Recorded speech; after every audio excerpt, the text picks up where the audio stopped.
No episódio anterior, falamos sobre o batismo e a morte de Constantino e analisamos todo o impacto de Constantino sobre a vida da Igreja.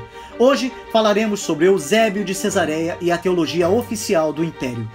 Para uma compreensão ainda maior dos assuntos abordados neste vídeo, assista também os vídeos diários do devocional Tempo com Deus 365 dias, que fará uma aplicação do conteúdo trazido nesta série ao seu dia a dia, de forma leve e bastante profunda. As séries do canal Música e Teologia contam com as opiniões de grandes teólogos e estudiosos da Bíblia e da história da Igreja cristã, e de diversas áreas como a teologia, a arqueologia, a filosofia, a antropologia, a linguística e outras, para uma correta hermenêutica e exegese bíblica que irá ampliar seus conhecimentos em relação à Palavra de Deus e à história da Igreja cristã.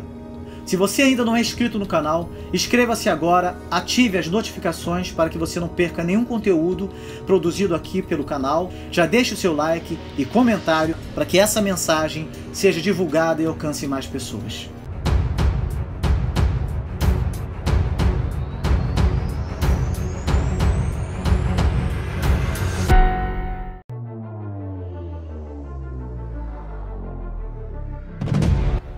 Provavelmente não havia em toda a igreja durante a primeira década do século IV cristão mais erudito que Eusébio de Cesareia. Eusébio nasceu por volta do ano 260, provavelmente na Palestina, onde ele passou a maior parte dos seus primeiros anos. Ele é conhecido como Eusébio de Cesareia porque foi bispo desta cidade e porque foi educado nela, mas o lugar exato do seu nascimento é desconhecido. Também não temos informações confiáveis sobre sua família nem sobre a sua juventude. Alguns eruditos dizem que seus pais eram cristãos, outros dizem que não. Eusébio conheceu o presbítero Doroteu de Tiro, em Antioquia, e provavelmente recebeu dele instrução exegética. Eusébio tornou-se herdeiro da teologia e da erudição de Orígenes, por intermédio da influência de seu professor Pânfilo. Ordenado bispo de Cesareia, na Palestina, por volta do ano 313, ocasião em que uma paz temporária chegou à igreja, Eusébio envolveu-se ativamente nas questões intelectuais e políticas de sua época, e, é claro, nas questões teológicas também. Ele trabalhou sem sucesso pela unidade da controvérsia ariana, e sabe-se que ele deu refúgio ao presbítero exilado Ário, e isso fica claro na carta que escreveu a Alexandre, o 19º patriarca de Jerusalém, o qual entrara em uma série de desacordos teológicos com Ário. Quando o primeiro concílio de Nicéia se reuniu no ano 325, Eusébio teve algum protagonismo. Ele não era um líder nato e também não era um pensador profundo, mas como homem bastante instruído e autor famoso, caído nas graças do imperador, acabou por se destacar entre os mais de 300 membros que se reuniram no concílio.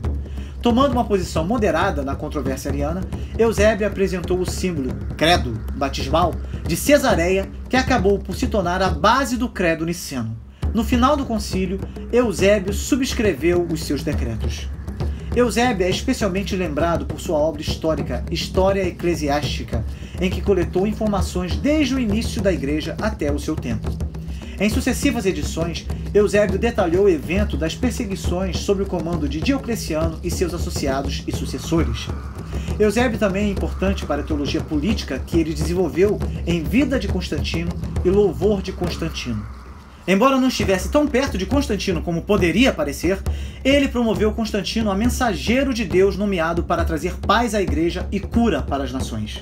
Ele chegou a dizer o seguinte: se olho para o Oriente, se olho para o Ocidente, se olho por toda a terra, até se olho para o céu, sempre e em qualquer lugar eu vejo o bem-aventurado Constantino dirigindo o mesmo império. Acredita-se que Eusébio morreu no dia 20 de maio do ano 339.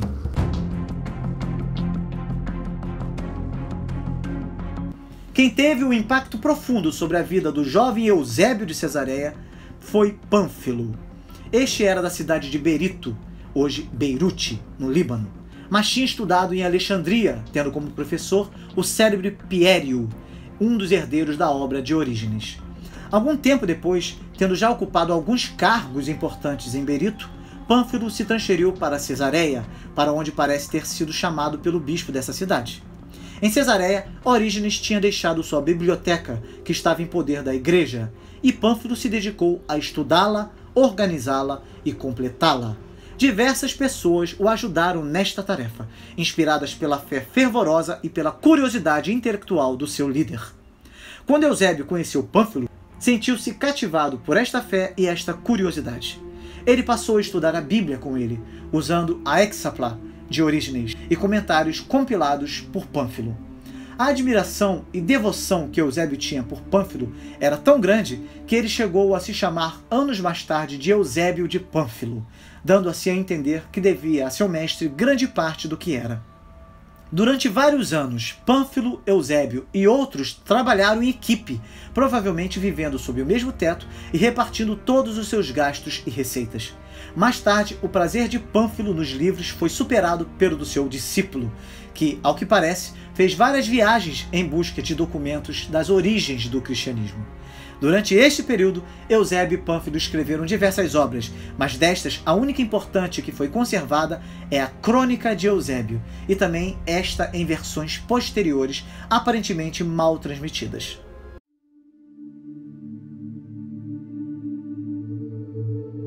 Aquela época calma não poderia durar muito tempo. As perseguições ainda não tinham terminado e a ameaça que sempre nublara o horizonte dos cristãos transformou-se no furacão da grande perseguição. Em junho do ano 303, a perseguição chegou até Cesareia e o primeiro mártir ofereceu sua vida. A partir de então, a tormenta foi amainada até que no ano 305, Maximino Daia assumiu a dignidade imperial. Como já foi dito nessa série, Maximino Daia foi um dos mais tenazes inimigos do cristianismo. Em fins do ano 307, Pânfilo foi encarcerado. Depois disso, a tempestade diminuiu um pouco e o célebre mestre cristão permaneceu no cárcere, sem ser executado, por mais de 2 anos. Durante este período, Pânfilo e Eusébio escreveram juntos 5 livros de uma apologia de Orígenes, a qual Eusébio acrescentou um 6º livro depois do martírio do seu mestre. É impossível saber como Eusébio escapou da perseguição. Aparentemente, ele se ausentou de Cesareia pelo menos 2 vezes e é possível que o motivo da sua ausência tenha sido, pelo menos em parte, fugir das autoridades. Nesta época, isto não era considerado indigno, pois o cristão tinha o dever de evitar o martírio até que estivesse suficientemente provado que Deus o tinha escolhido para essa coroa gloriosa. De qualquer forma, Eusébio não sofreu pessoalmente durante a perseguição, apesar de sofrer a perda de seu admirado mestre e de muitos dos seus companheiros mais chegados. O martírio de Pânfilo e de seus discípulos Afianos e Edésios foi retratado no vídeo desta série chamado A Era dos Mártires, um vídeo espetacular que fala sobre os principais mártires da pior e mais sangrenta das perseguições feitas pelo Império Romano, a perseguição do reinado de Diocleciano, Galério e Maximino Daia. Não deixe de assistir.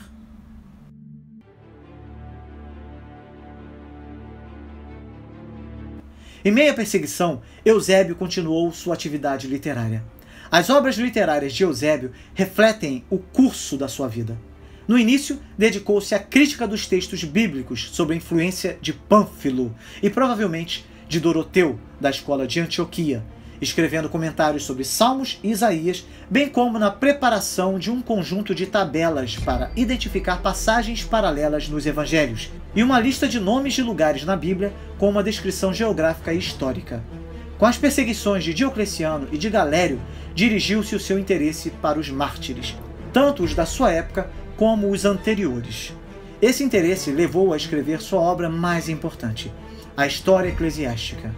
Se Eusébio não tivesse feito outra coisa em sua vida que escrever a História Eclesiástica, isso já seria suficiente para ele ser contado entre os gigantes da Igreja no século IV. Nesta obra, segundo as suas próprias palavras, Eusébio tentou apresentar a história da Igreja desde os apóstolos, história essa referida nos Atos dos Apóstolos, até ao seu próprio tempo, tendo em conta os seguintes aspectos: a sucessão dos bispos nas sés principais, a história dos doutores da Igreja, a história das heresias, a história dos judeus, as relações com os pagãos e o martirológio. De fato, sem sua obra, boa parte da história que narramos até aqui teria se perdido, pois foi ele quem compilou, organizou e publicou quase tudo o que sabemos de muitos cristãos que viveram nos primeiros séculos da existência da Igreja. Além disso, a única coisa conservada da obra de muitos daqueles primeiros escritores cristãos são as extensas citações que Eusébio inclui em sua História Eclesiástica.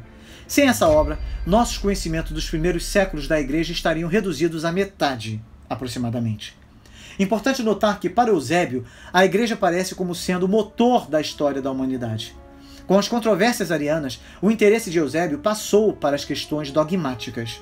A cristandade era finalmente reconhecida pelo Estado. Isso trouxe, não obstante, novos problemas. Apologias diferentes das anteriores tornavam-se necessárias. Por fim, Eusébio, no seu papel de teólogo da corte imperial, escreve panerígicos hiperbólicos, dedicados ao imperador Constantino. E escreveu duas grandes obras: Preparação para o Evangelho, uma refutação do paganismo, e Demonstração do Evangelho, uma prova do Evangelho da profecia cumprida. A todas essas atividades, há a acrescentar muitos outros textos de natureza diversa, em que ressalta a sua correspondência, para além de trabalhos exegéticos, onde se inclui comentários e tratados sobre a arqueologia bíblica que se estendem durante todo o período da sua vida literária, fazendo fé daquilo por que Eusébio viria a ser reconhecido por quase todos, independentemente da opinião teológica que professarem, a sua larga erudição.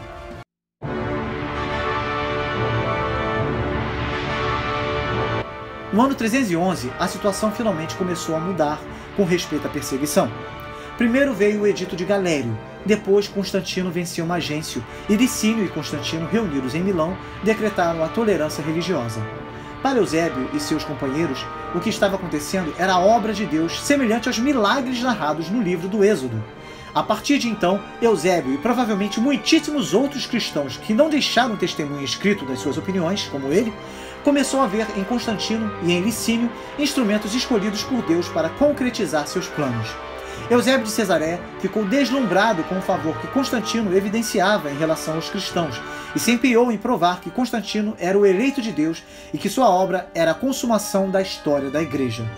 Pouco depois, quando Constantino e Licínio começaram a guerra entre si, Eusébio estava convicto que a principal razão do conflito era que Licínio tinha perdido o juízo e começara a perseguir os cristãos. Por isso, Eusébio sempre viu em Constantino um instrumento escolhido por Deus. Finalmente, por volta do ano 315, quando Licínio e Constantino começaram a dar sinais de que não estavam dispostos a repartir o poder por muito tempo, Eusébio foi eleito bispo de Cesareia.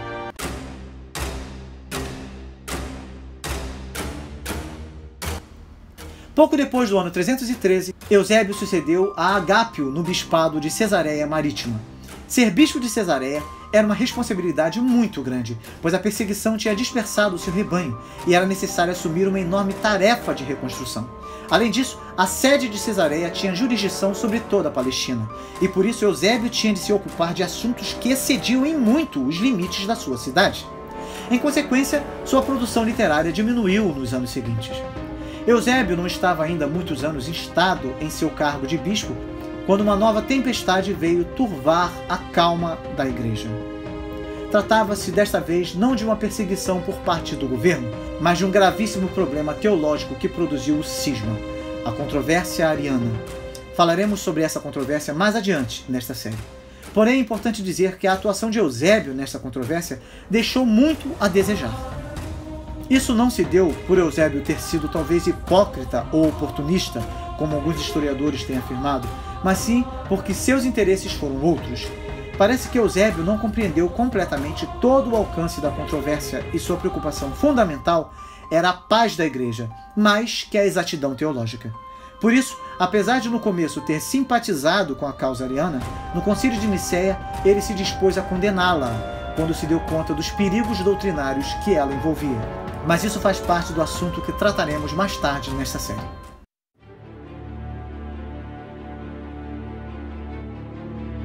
Eusébio já havia visto Constantino no ano 296, quando visitou a Palestina no cortejo de Diocleciano, antes que Constantino se tornasse imperador. Em Nicéia, por ocasião do concílio, ele pôde vê-lo agindo em favor da unidade e do bem-estar da Igreja como bispo dos bispos. Depois, em outras oportunidades, Eusébio teve entrevistas e correspondência com o imperador. Provavelmente o encontro mais notável teve lugar quando Constantino e sua corte se transferiram para Jerusalém para dedicar a recém-construída Igreja do Santo Sepulcro como parte da celebração do 30º aniversário da ascensão de Constantino ao poder. A controvérsia ariana ainda fervia, e os bispos reunidos primeiro em Tiro e depois em Jerusalém estavam profundamente interessados nela, como o imperador também estava. Seja como for, Eusébio desempenhou um papel importante e, por motivo da visita do imperador e da dedicação do novo templo, ele pronunciou um discurso em elogio a Constantino. Esse discurso, que se conserva até os nossos dias, é uma das principais razões de Eusébio ter fama de adulador. Devemos, no entanto, julgar o discurso à luz dos costumes da época, em circunstâncias como essa. Desse ponto de vista, o discurso resulta ser relativamente moderado. Eusébio, de qualquer forma, não foi amigo íntimo nem cortesão de Constantino. Ele passou a maior parte da sua vida em Cesareia ou nas proximidades, ocupado com assuntos eclesiásticos, enquanto Constantino, quando não estava em Constantinopla, se encontrava em alguma campanha ou empreendimento que o fazia transferir sua corte por todo o império. De forma que os contatos entre o imperador e o bispo foram breves e esporádicos. Eusébio era respeitado por muitos dos seus colegas, e Cesareia era uma cidade importante. Por isso, Constantino se empenhou em cultivar o apoio do prestigioso bispo dessa cidade, Eusébio. Eusébio, da mesma forma, depois das experiências dos anos de perseguição, não podia fazer outra coisa que se alegrar com a nova situação e agradecer ao imperador pela mudança que este causara. Por outro lado, não devemos esquecer que foi depois da morte de Constantino, no ano 337, que Eusébio escreveu suas linhas mais elogiosas sobre o imperador falecido. Não se trata aqui, portanto, de um bajulador, mas de um homem agradecido.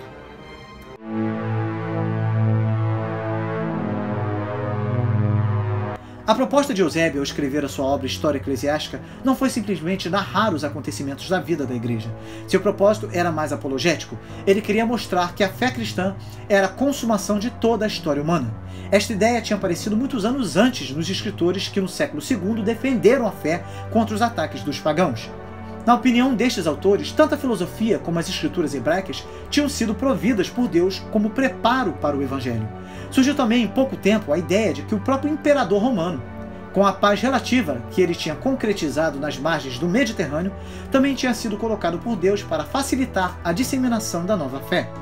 Por outro lado, desde tempos muito remotos, cristãos como Irineu tinham dito que toda a história da humanidade era um longo processo pelo qual Deus estava preparando ou educando a humanidade para que pudesse ter comunhão com ele. Eusébio agora dá corpo a esse conjunto de ideias, tentando fundamentá-lo sobre os fatos comprováveis da história da Igreja e do Império. A história que ele escreve, então, não é uma simples compilação de dados, com o interesse de um antiquário, mas é mais uma prova da verdade da fé cristã, que é a consumação de toda a história humana. Para sustentar esta tese, a conversão de Constantino era um elemento fundamental. Na opinião de Eusébio, as perseguições eram causadas principalmente pelo fato de as autoridades do Império não terem percebido que o cristianismo representava a coroação das melhores tradições romanas. A fé e o Império, assim como a fé e a filosofia, não eram incompatíveis.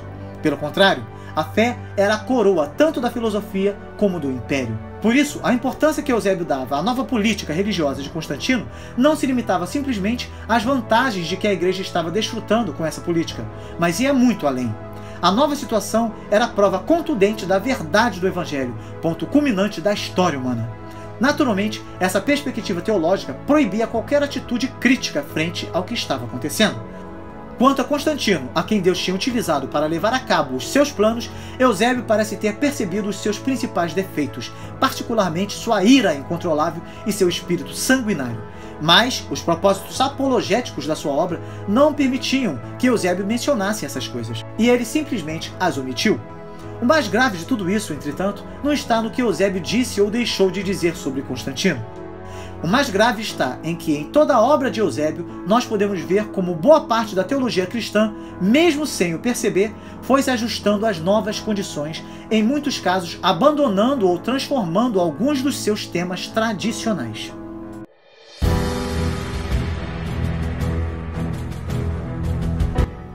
É claro que ao longo da história a teologia foi se desenvolvendo até chegar ao corpo doutrinário apresentado pelas doutrinas da teologia reformada de nossos dias. Portanto, devemos reconhecer a importância que os grandes mestres da igreja tiveram, sobretudo dentro do contexto histórico em que viviam. Do ponto de vista dogmático, Eusébio apoia-se totalmente em Orígenes. Tal como Orígenes, ele partiu da ideia fundamental da soberania absoluta, da monarquia de Deus. Segundo ele, Deus é a causa de todos os seres, mas não é meramente uma causa. Nele tudo que é bom está incluído. Dele toda a vida é originada. E ele é a origem de toda a virtude. É o Deus Supremo, ao qual Cristo está sujeito como Deus secundário. Deus enviou Cristo para o mundo para que este participasse das graças incluídas na essência divina.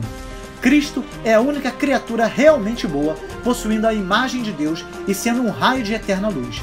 Esta comparação com o raio de luz é, no entanto, de tal forma limitada que Eusébio necessita de expressamente enfatizar a autoexistência de Jesus. Eusébio tenta, assim, enfatizar a diferença das pessoas da Trindade, mantendo a subordinação de Jesus a Deus. É bom dizer que Eusébio nunca aplica a Jesus o termo teós, tá bom? Isso porque, segundo ele, tudo que é defendido para além disso é suspeito de politeísmo ou de sabelianismo. Ele cria que Jesus era uma criatura de Deus cuja geração ocorreu antes do tempo. Jesus é, pela sua atividade, o órgão de Deus, o criador da vida, o princípio de todas as revelações divinas, que, no seu caráter absoluto, é entronado sobre toda a criação. Esse Logos divino assumiu um corpo humano sem que o seu ser fosse de alguma forma alterado. A relação do Espírito Santo com a Santíssima Trindade é explicada por Eusébio em termos similares à relação entre o Pai e o Filho. Nada do que é apresentado nesta doutrina é original de Eusébio, tudo remetendo à teologia de Orígenes. A falta de originalidade de Eusébio revela-se no fato de nunca ter apresentado as suas próprias ideias de forma sistemática.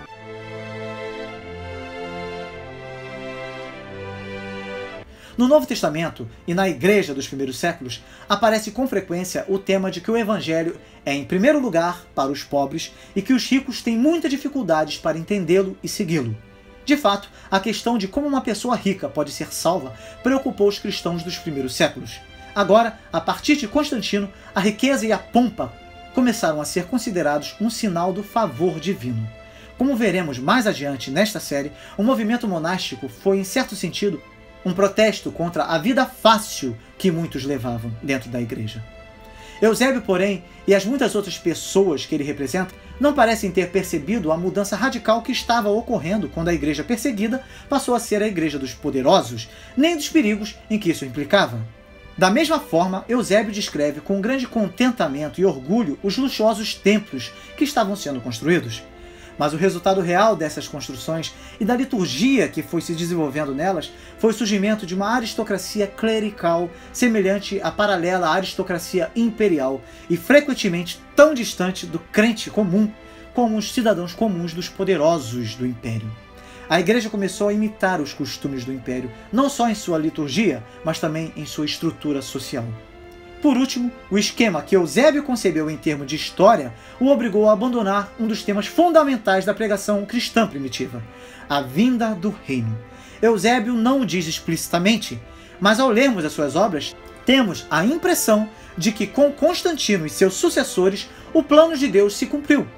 Fora isto, a única coisa por que ainda precisamos esperar é o momento de sermos transferidos em espírito para o reino celestial. A partir da época de Constantino, em parte por causa da obra de Eusébio e de outros com ele, começou a dominar a tendência de negligenciar ou esquecer a esperança da igreja primitiva, de que seu Senhor retornaria nas nuvens para estabelecer um reino de paz e justiça. Em épocas posteriores, a maioria dos grupos que voltaram a enfatizar essa esperança foram considerados hereges e revolucionários e condenados como tais. O fato de Eusébio nos ter dado ocasião para expor estas mudanças na vida e na doutrina cristã não deve ser interpretado como se ele fosse o único responsável por essas mudanças. Pelo contrário, a impressão que temos ao lermos os documentos da época de Eusébio é que ele representa mais que qualquer contemporâneo seu o que o cristão comum pensava, para quem a ascensão de Constantino e a paz que ele trouxe representava o cumprimento dos planos de Deus. Estes outros cristãos também não souberam expressar seus sentimentos com a elegância e a erudição de Eusébio. Mas foram eles quem, pouco a pouco, foram dando forma à igreja nos anos posteriores a Constantino.